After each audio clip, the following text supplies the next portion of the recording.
रिया भक्ति पवित्र कहानियां।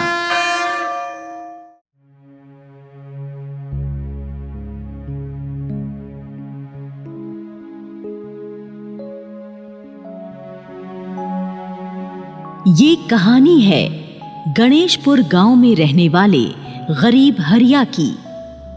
हरिया अपनी पत्नी राधा के साथ अपने एक छोटे से घर में रहता था।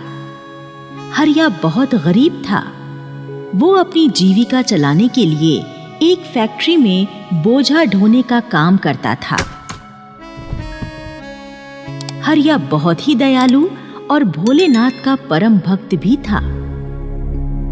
सुबह शाम हरिया भगवान भोलेनाथ की पूजा अर्चना करता और मजदूरी करके जो 150 रुपए मजदूरी के मिलते उन्हीं में संतुष्ट होकर अपनी गृहस्थी चलाता। राधा एक तो अपनी गरीबी से बहुत तंग थी और दूसरे मां ना बन पाने के कारण वो बहुत दुखी रहती थी। अक्सर राधा हरिया से कहा करती थी, सुनो जी, तुम तो भगवान शंकर के परम भक्त हो, फिर भी शंकर जी हमारी गरीबी दूर नहीं करते। हमें एक संतान तक तो भगवान ने दी नहीं। क्या हम लोग पापी हैं जो भगवान हमारे उद्धार के बारे में कभी नहीं सोचते? अरे राधा, भगवान भोलेनाथ तो जगत के पालनहार हैं। वो चाहें तो एक पल में किसी की भी किस्मत बदल सकते हैं। तू देखना, भगवान जी एक दिन हमारे दिन भी बदलेंगे। अरे वो दिन आखिर कब आएगा? रूखी सूखी रोटी खाकर हम कब तक गुजारा करेंगे? आखिर कब हमें सुख भोगने को मिलेगा? हरी पगली, भोलेनाथ अपने भक्तों को कभी निराश नहीं करते। अरे वो अभी हमारी परीक्षा ले रहे हैं। जिस दिन प्रभु चाहेंगे हमें एक ही पल में सुखी कर देंगे। कुछ दिनों बाद हरिया की फैक्ट्री घाटे में चली जाती है और फैक्ट्री में मजदूरों की छटनी होने लगती है। छटनी में हरिया का भी नाम आ जाता है और हरिया को फैक्ट्री से निकाल दिया जाता है। अब हरिया के पास ना तो कोई काम था और ना ही पैसे थे। गरीब हरिया की तंगहाली और भी ज्यादा बढ़ जाती है।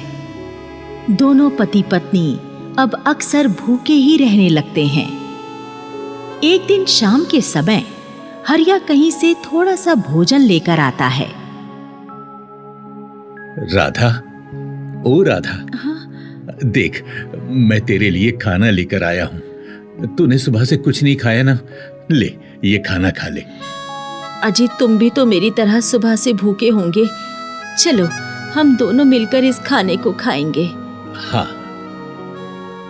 राधा 2 प्लेटों में भोजन परोस देती है और दोनों पति पत्नी खाने बैठते हैं। हरिया खाने से पहले भगवान को धन्यवाद देता है। हे शिव शंभु, तुम्हारा करोड़ों बार धन्यवाद जो तुमने हमें समय पर पेट भरने के लिए ये खाना दे दिया। वाह जी वाह, आप भी बड़े कमाल के हैं। सुबह से हम भूखे मर रहे थे, घर में खाने को एक दाना भी नहीं था। अब तुम पता नहीं कैसे कैसे करके ये थोड़ा सा खाना लेकर आए हो जिससे हम दोनों का पेट तक नहीं भरेगा। फिर भी तुम भगवान को धन्यवाद देना नहीं भूले। अरे भगवान ने समय पर हमें हमारे भाग्य का भोजन दे दिया है ना राधा, इसीलिए हमें प्रभु को धन्यवाद देना ही चाहिए। अच्छा चलो, अब परेशान मत हो, खाना खाओ। दोनों पति पत्नी जैसे ही खाना शुरू करते हैं तभी एक महाराज घर में आकर अलग जगाते हैं। अलख निरंजन, अलख निरंजन, बच्चा, भोले भंडारी का ये भक्त 3 दिनों से भूखा है, कुछ खाने को दे।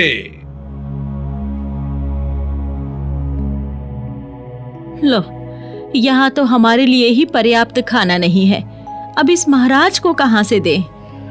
अरे अरे राधा, ऐसा मत बोलो।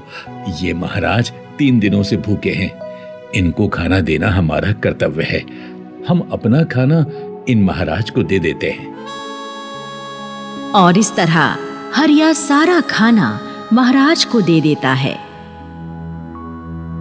भोलेनाथ तुम्हारी हर इच्छा पूरी करेंगे, तुम्हारा घर सुख साधनों से भर जाएगा।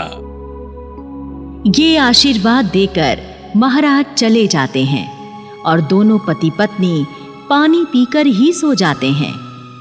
इसी तरह कई दिन गुजर जाते हैं।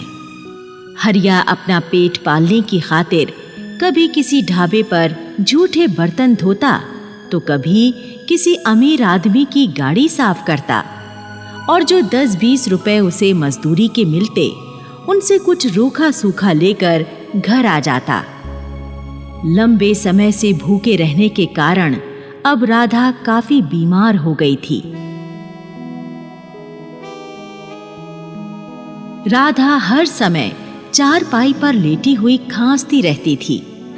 एक दिन हरिया डॉक्टर को घर लाता है। डॉक्टर राधा का चेकअप करके बताता है, हरिया, तुम्हारी पत्नी के लीवर में कैंसर हो चुका है। इनके लीवर का तुरंत ऑपरेशन कराना होगा, नहीं तो ये जिंदा नहीं बचेंगी। ऑपरेशन?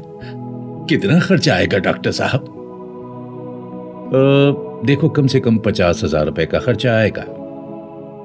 बाप रे बाप, 50,000? मैं तो 50 रुपए खर्च करने की हालत में नहीं हूं डॉक्टर साहब। 50,000 कहां से लाऊंगा मैं? देखो, ये सोचना तुम्हारा काम है। और फिर डॉक्टर वापस लौट जाता है। इसी तरह कई दिन गुजर जाते हैं। हरिया रोज गांव के बड़े मंदिर जाता और महादेव जी की मूर्ति के सामने हाथ जोड़कर राधा के लिए महादेव जी से रो रो कर प्रार्थना करता। हे भोले शंकर, मेरी पत्नी पर दया कर दो। मैं तो तुम्हारा परम पुजारी हूं। मेरे लिए इतने कठोर मत बनो भगवान। मेरी पत्नी बिना इलाज के मर जाएगी। भगवान, मुझे राधा का इलाज कराने की क्षमता प्रदान कर दो।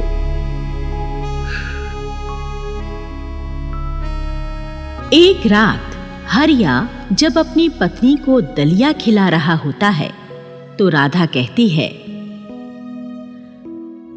सुनो जी, मुझे नहीं लगता कि अब मैं ज्यादा दिनों तक जी पाऊंगी।